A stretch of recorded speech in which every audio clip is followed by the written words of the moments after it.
Daarin, ons lees die eerste klompie verse. Ons is nou so deur die Paasfees, ons is deur die lyding van die Here Jesus. Kom ons kyk vandag 'n bietjie na die man wat eintlik verantwoordelik was vir sy uitlewering. Die môre vroeg het al die priesterhoofde en die familiehoofde van die volk die besluit geneem om Jesus dood te maak. Nou ek het vanoggend gesê dat Jesus se verhoor teen elke beginsel van die Romeinse reg. Dis nie die regter wat hier besluit nie, dit is die priesterhoofde en die familiehoofde wat besluit om hom dood te maak. Hulle het hom geboei en hom toe weggebring en aan Pilatus die goewerneur uitgelewer. Toe Judas die verraaier sien dat Jesus tot dood veroordeel is, het hy spyt gekry. Hy het die 30 silwer muntstukke teruggebring na die priesterhoofde en die familiehoofde en vir hulle gesê, ek het gesondig, ek het 'n onskuldige man verraai. Maar hulle antwoord, wat het ons daarmee te doen? Dis jou saak. Judas het toe die geld in die tempel ingegooi en weggeloop en homself gaan ophang. Die priesterhoofde het die geld opgetel en gesê, dis nie geoorloof om dit in die tempelfonds te stort nie. Hulle het dit nou nogal daar uitgehaal om hom te betaal, né? Dis nie geoorloof om dit in die tempelfonds te stort nie, want dit is bloedgeld. Hulle besluit toe om daarmee die grond van die pottebakker te koop as 'n begrafplaas vir vreemdelinge. Daardie stuk grond word tot vandag toe nog bloedgrond genoem. Toe is die woord vervul wat die Here deur die profeet Jeremia gesê het, en hulle het 30 silwer muntstukke geneem, dis die prys wat die Israeliete ooreengekom het om vir hom te betaal, en hulle het dit uitbetaal vir die grond van die pottebakker. So het die Here dit aan my opgedra. Ons bid. Here, waar dit stil geraak het, waar 'n nuwe week begin môre met al sy woel en werskaf, waar 'n nuwe kwartaal Dinsdag begin. Dankie dat ons die geleentheid het om te kom hoor wat U sê. Dankie dat ons die vryheid het om dit te kan doen. Die geleentheid. Dankie dat U deur die Gees in ons werk om hier te wees. Dankie dat ons weet dat U woord anders is as enige ander boek wat nog ooit geskryf is, want hierdie boek verander daadwerklik die lewens, die harte van mense. Hierdie woord veroorsaak 'n hartoorplanting, dat 'n hart van klip uitkom en 'n hart van vleis ingeplant word. Dankie dat ons daaraan deel het. Here, U sê dat U mense red deur die dwaasheid van die prediking.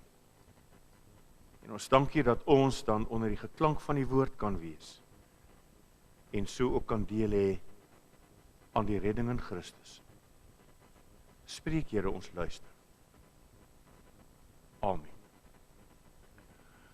Vriende, een van die plekke waar jy altyd gaan besoek, of wat die meeste mense seker besoek, Anthony en Gwen wat binnekort gaan, in die eilandjie daar aan die kant, is natuurlik Madame Tussauds se wasmuseum. Was jy daar, al? Jy moet maar vir Gwen vat soontoe. Madame Tussauds se wasmuseum, waar baie realistiese beelde gemaak is van hoe mense deur die jare gelyk het. Jy kan by Adolf Hitler staan en by Winston Churchill en by al hierdie ouens. Ek weet nie of daar al een vir die staatspresident daar is nie. Ek dink daar is een vir meneer Mandela. Maar ek het nou nog nie 'n stort daar gesien nie, so vermoedelik nou nog nie.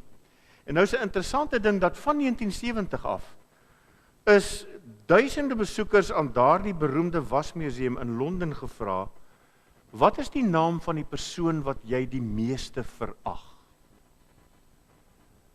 En daar is nou antwoorde wat 'n ou verwag, soos Adolf Hitler en Osama bin Laden en Idi Amin. Snaaks genoeg ook antwoorde wat jy nie verwag nie, soos Margaret Thatcher, die eystertannie. Ek weet nie hoekom ou haar wou verag nie, want sy het wat my aanbetref nou nogal Engeland nie te sleg regeer nie. Maar eienaardig genoeg het die naam van Judas Iskariot, die man wat Jesus verraai het, nog nooit die lys gehaal nie. Sy naam is sinoniem met verraad. Nie een van die ander disippels het ooit die voorreg gehad om 'n woordeboek te haal nie. Maar as jy kyk na die Collins English Dictionary en jy soek die woord Judas daarop, dan sien jy dat daar staan Judas Iscariot, the disciple who betrayed Jesus, it is a traitor or a betrayer. So op 'n manier het Judas Iscariot vir homself onsterflikheid behaal. Oor die algemeen hou mense nie van wat Judas gedoen het nie. Want ek het nog nooit 'n Saint Jude of 'n Saint Judas kerk ergens gesien. Hoeveel mense noem hulle seentjies Judas? Ek ken geen niemand wat Judas heet nie. 2. Dis Judas die broer van Jesus wat die boekie geskryf het in die Nuwe Testament en hierdie Judas. En ek seker Gwenny, jy sal nie jou kind Judas wil noem nie. Niemand doen dit nie. Interessante ander ding ook, in die Engels kan 'n ou nou die woordspeling baie mooi sien. Sy naam is Judas, maar in die Engelse Bybel staan die boek bekend as Jude. Dis asof hulle nie die Judas daarin wil skryf nie om hierdie konnotasie te mis. Wie was hy nou eintlik? Hierdie Judas Iscariot. 'n Mens weet van hom bitter min eintlik. Sy pa se naam was Simon, dit weet ons, en hy was van Kariot, daarom sy van Iskariot, want dis maar 'n samevoeging van 2 Hebreëse woorde, dis die een moontlikheid. Iskariot wat beteken man van Kariot. Ons weet dat hy die penningmeester van die disippels was. Ons weet dat hy as penningmeester van daai einste pennings gesteel het. Hy was 'n dief. En 'n mens vra jouself as jy hierdie verhaal lees, wat op die aarde dryf jou om 'n vriend te verraai? Wat bring jou so ver om een van die verfoeilikste dade in die geskiedenis van die mensdom te pleeg? Nou is daar oor die jare baie bespiegel en die ouens wat nou navorsing doen, het met 6 redes opgekom wat hulle sou kon dink wat moontlikhede is. Die eerste een is, en nou moet jy maar vir jouself sê, wat glo jy? Hy was van Kariot afkomstig, hy was dus nie van Galilea nie. Hy was dus die enigste uitlander of buitelander of ou wat van 'n ander plek af gekom het. Moontlik het hy uitgevoel en het hy gedink ek gaan vir julle nou terugkry. Ek dink nie dit is 'n logiese ene nie. Die tweede een, hy het dalk staatsgetuie geword om sy eie bas te red. En toe besef hoe enorm dit is wat hy aangevang het, want daar was mos nou al hierdie opsweepery, ons het gelees, hulle wou van hom ontslaa raak en hy dog toe jong, as hulle Jesus vat, gaan hulle die disippels ook vat, so kom ek raak staatsgetuie. En ek draai om. Derde een, ek dink dalk was doeteenvoudige gierigheid sy motief. Ek dink nie hy sou dit ooit erken nie, maar daar is 'n spreek wat sê, as enige iemand vir jou sê, dit gaan nie oor die geld nie, dan kan jy maar weet, dit gaan oor die geld. 30 silwerstukke, vandag se geld, om en by so 150.000 rand, wat hulle vir hom betaal het daarvoor. Vierde rede, miskien het hy vir Jesus gehaat, omdat hy nie sy verrotte binneste vir Jesus kon wegsteek. Jy sien, hy kon vir die res van die wêreld laat wys dat hy eintlik 'n baie vroom en 'n voorbeeldige man is. Hy's ten minste een van Jesus se disippels, terwyl hy maar verrot van binne was, en dit kon hy nie vir Jesus wegsteek nie. Dalk het hy vir Jesus daaroor gehaat.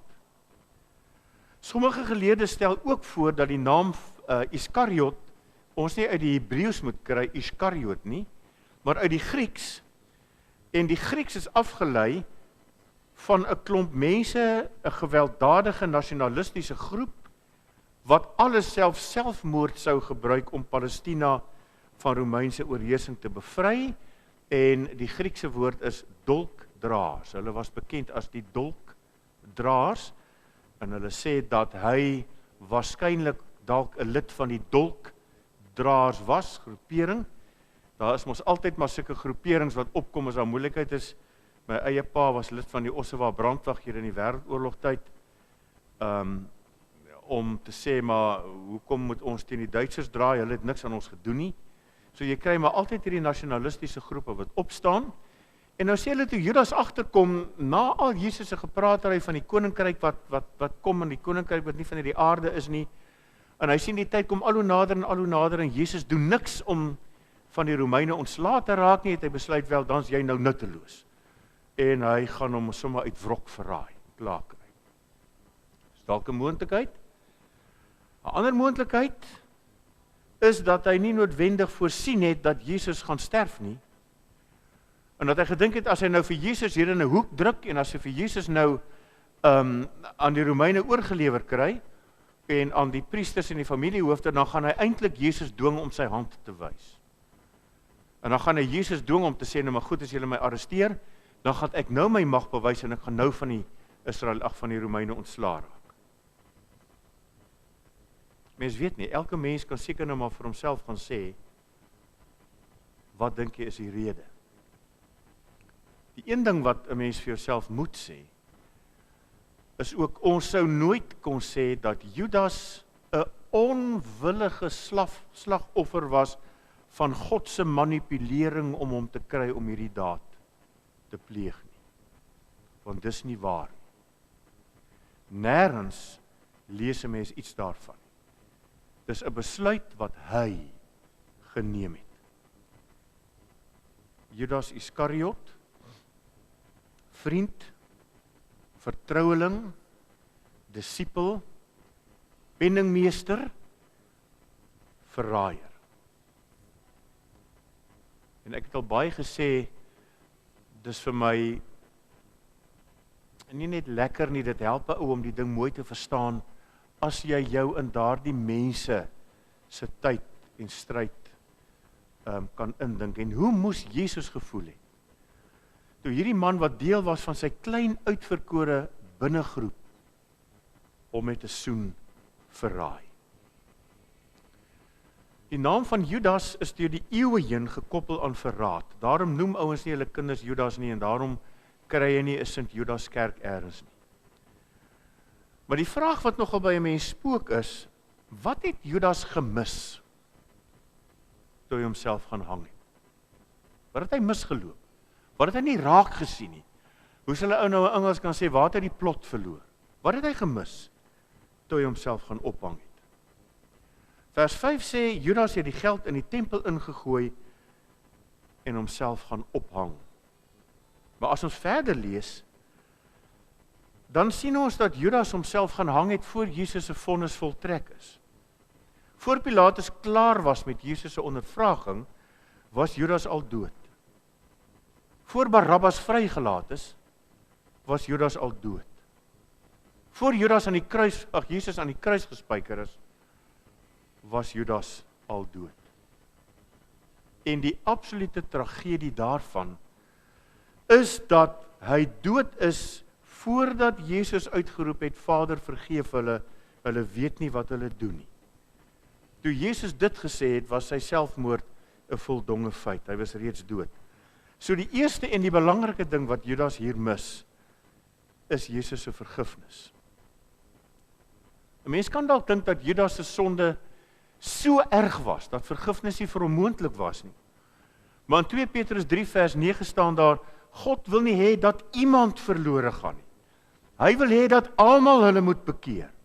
Die Here wil nie hê dat een enkele mens verlore gaan nie, ook nie Judas Iskariot, of enige een van daai spul mense wat hulle vir 50 jaar al by Madame Tussauds sê, hierdie mense verag ons nie een nie. Net soos wat dit sy besluit was om Jesus te vermoor, was sy besluit om nie tot bekering te kom nie, ook suiwer sy eie besluit. Die besluit om Jesus te verraai, die besluit om nie tot bekering te kom nie, die besluit om homself dood te maak, en dus nie op grond daarvan nie, maar van sy bekeerloosheid, hel toe te gaan, dit is suiwer sy eie besluit. Want nie ek of jy kan ons saligheid, ons weet dit verdien deur wat ons gedoen het, of nie gedoen het nie. Ons vergifnis hang van een enkele ding af, en dit is Jesus se genade, God se genade. Die onverdiende genade en liefde van God, wat Judas, soos elke ander mens, ook ek en jy, so broodnodig gehad het. En weet julle wat is die hartseerste ding van Judas se lewe? Hy het eintlik so naby aan vergifnis gekom. Die Bybel sê jy het 3 dinge nodig. Ons bely dit ook in die belydenisskrifte van die kerk om Jesus se vergifnis, God se vergifnis deelagtig te word. Jy moet besef dat jy sondig is. Ek weet hoe groot is my sonde en ellende. Bely ons. Jy moet berou hê daaroor en jy moet Jesus se vergifnis in geloof aanvaar. Ek moet weet hoe groot my sonde en ellende is, ek moet berou hê daaroor. En ek moet weet wat om te doen. Ons moet weet waar die saligheid is. En dit is om dit voor Jesus te gaan bely. Hoe naby het hy gekom? Vers 4 sê, ek het gesondig. Ek het 'n onskuldige man verraai. Hy teken geen verskoning aan vir sy daad nie. Hy probeer nie redes gee nie. Hy rasionaliseer nie daaroor nie. Dood eenvoudig die woorde, ek is skuldig.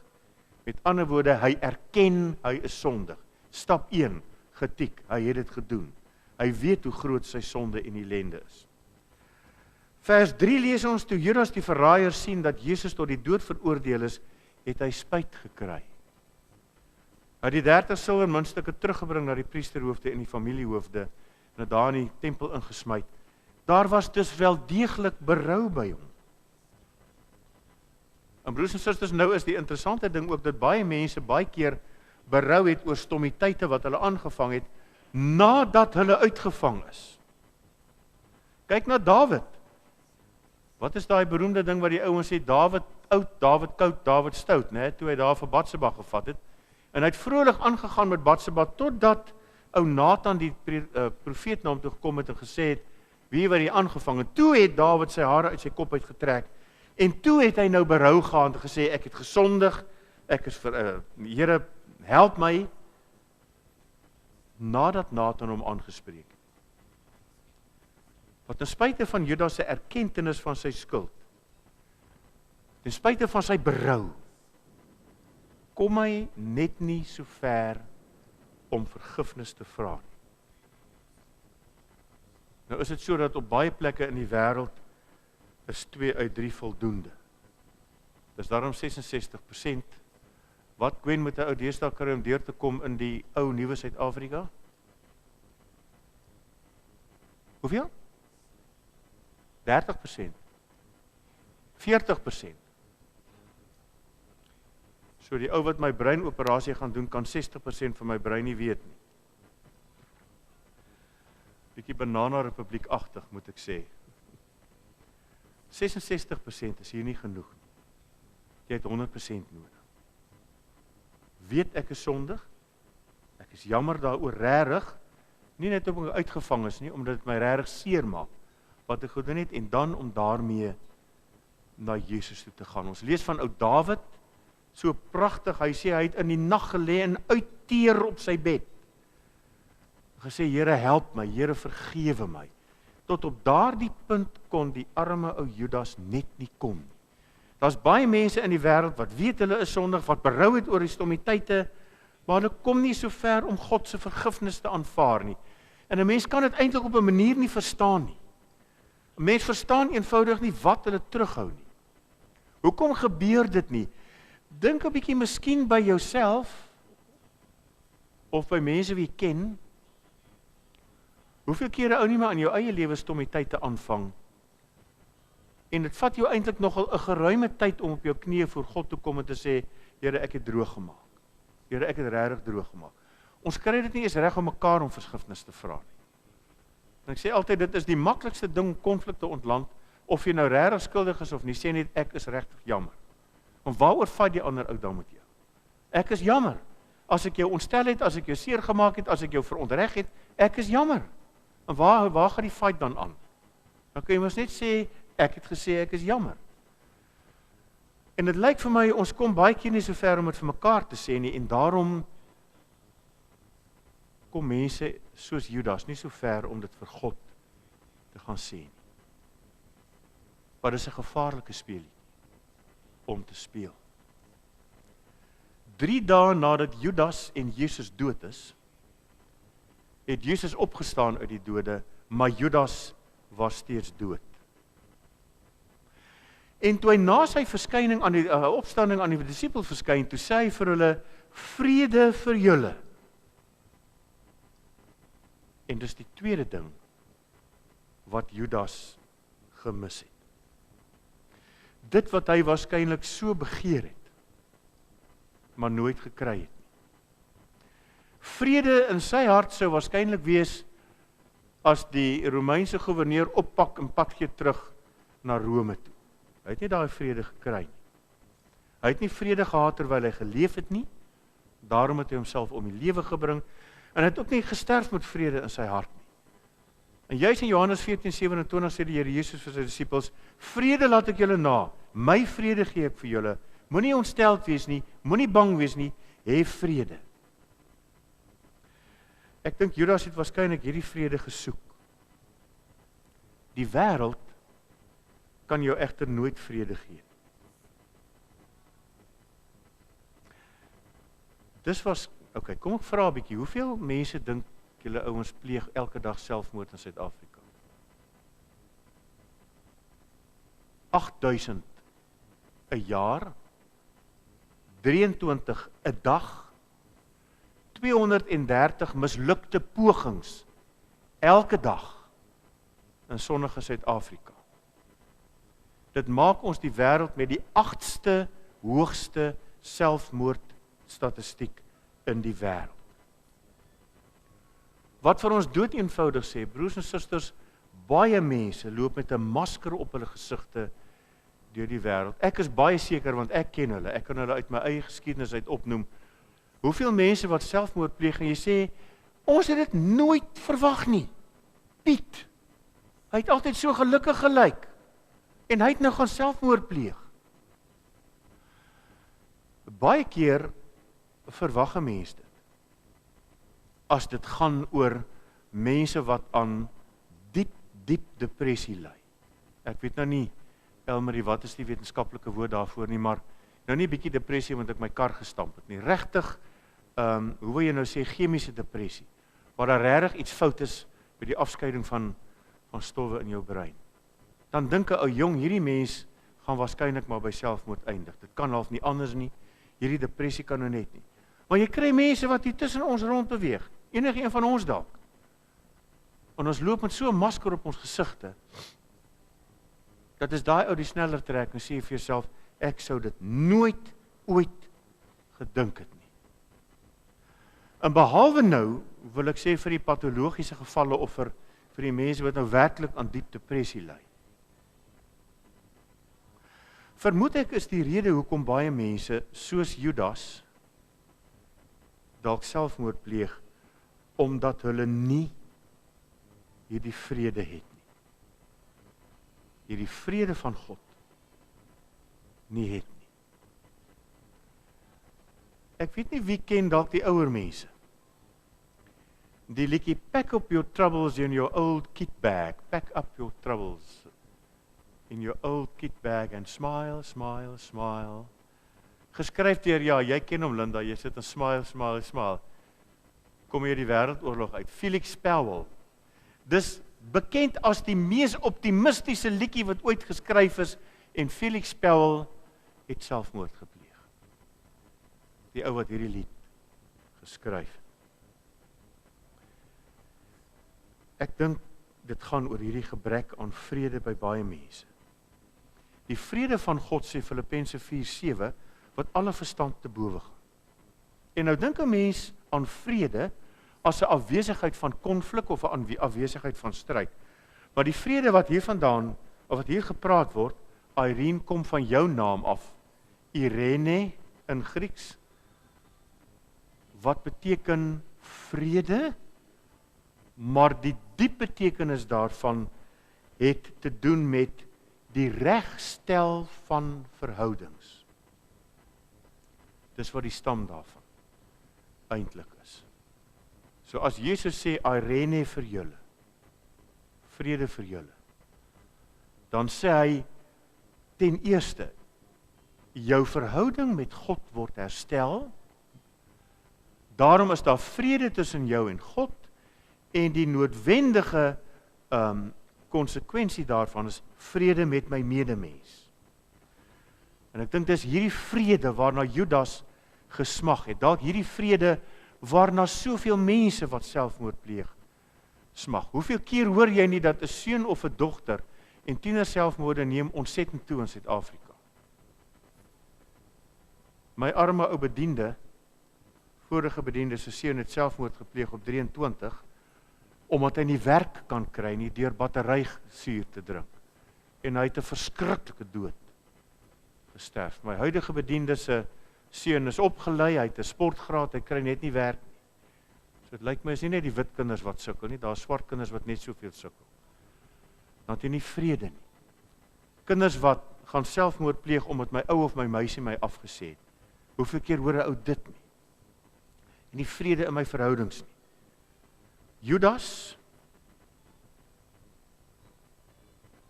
as hy deur genade vergifnis ontvang het, en sy verhouding met God was reggestel, dan sou hy waarskynlik nie hiertoe oorgegaan het. Hy het ongelukkig beleef dat selfmoord vir 'n mens ook nie vrede gee. Hy het homself nie veroordeel toe hy Jesus verraai het nie.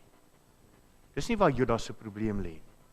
Hy het homself verraai toe hy geweier het om sy verhouding met God reg te stel. Dink aan die twee ouens aan die kruis.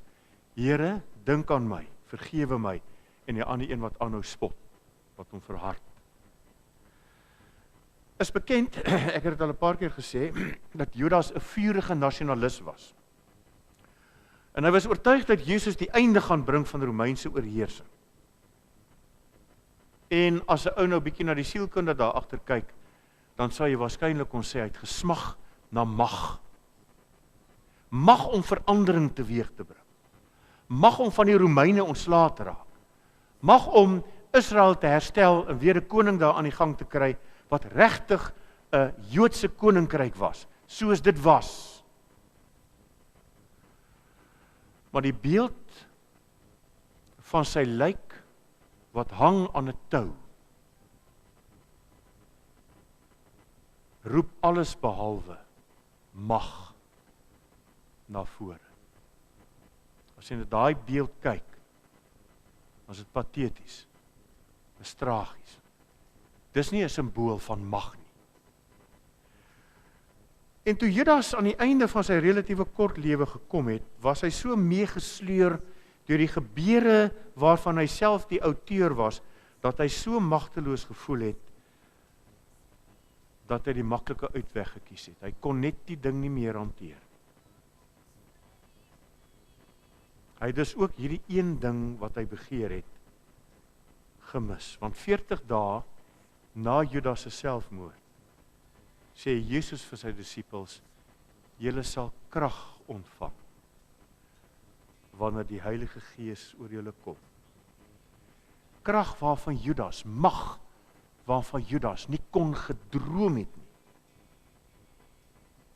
Dit het hy dus ook misgeloop. 10 dae na hierdie belofte, lees ons in Handelinge, het 'n golf van ongekende krag oor die wêreld begin beweeg. Judas het dit gemis. Die krag wat Jesus vir sy disippels gegee het, was 'n wêreldveranderende krag. Die woord Grieks dynamis wat hier gebruik is dieselfde woord waarvan ons woord dinamies teenoor staties en ook dinamiet afgelei is. Met ander woorde, Jesus sê, julle sal dinamiet ontvang as die Gees oor julle kom. En julle sal in beweging kom. Maar vriende, dink nou mooi, 11 patete wat agtertoe deure vir die mense wegkruip na Jesus aan die kruis gesterf het. Hulle begin 'n wêreldbeweging wat nou al 2000 jaar lank aan die gang is. Wat deur van die sterkste regimes in die wêreld met mag en mening en dood onderdruk is. En daai 11, later nog een by 12, eenvoudige ou mensies, veroorsaak hierdie wêreldveranderende vloedgolf van die Christelike geloof. Die kerk het 'n patetiese spulletjie geword, wêreld oor broers en susters. sodat toe 'n vriendin van my in Engeland vir so 'n jong Engelsmandjie, hy het sulke hare gehad, het sy gesê, soos 'n hoenderhaan gelyk. Nou weet ek nie wat is die term daarvan, hulle is mos so op en gekleur. There is a church nearby, a well-known church. Could you direct me to it? Toe vra die jong man in sy 20's, what on earth is a church? Dis die geslag mense. En kyk hoe lyk getalle. Hier, oral, dwars oor. Kyk hoe gaan kerke agteruit. Behalwe in plekke so Singapore wat die heidendom geken het. En ek dink die rede is dat ons vergeet het van die dinamiet wat God vir ons beloof het. Want daardie dinamiet is persoonlik tot elkeen van ons se beskikking. Elkeen van ons kan daardie dinamiet in ons lewens kry en daaruit lewe. Want daardie lewensveranderende krag is tot elkeen van ons en elke kerk en elke gemeente en elke Christen se beskikking. Judas het so baie in die lewe gemis. God se vergifnis, God se vrede, God se dinamiet. Maar jy en ek hoef nie. Ons hoef nie. Want alles wat Judas 2000 jaar gelede gemis het, is steeds oorvloedig beskikbaar vir ons. Maar soos in die geval van Judas, bly dit elke mens se persoonlike keuse. Amen.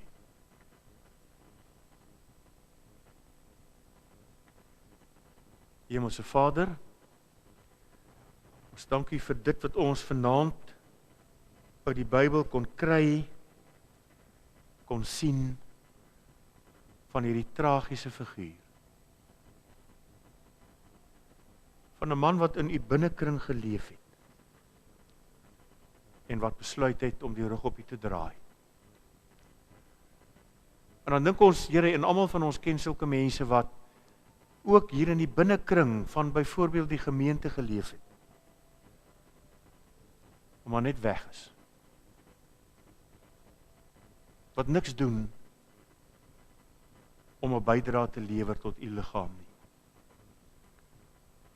En Here, ons weet ook dat die maklikste manier om hel toe te gaan is om niks te doen nie. En ons wil kom pleit, Here, dat U in hulle lewens sal werk. Dat hulle die keuse sal maak en die regte keuse om vir U te lewe en vir U te sterwe as dit nodig is. Behoed ons en ons geliefdes van Judas se tragiese pad. En help ons om 'n verskil te maak in die lewens van almal rondom ons. Help ons, Here, om van hierdie dinamiet gebruik te maak in ons eie lewens, maar ook in die kerk, in die gemeente en in ons land, sodat U koninkryk daadwerklik kan kom. Amen. Ons het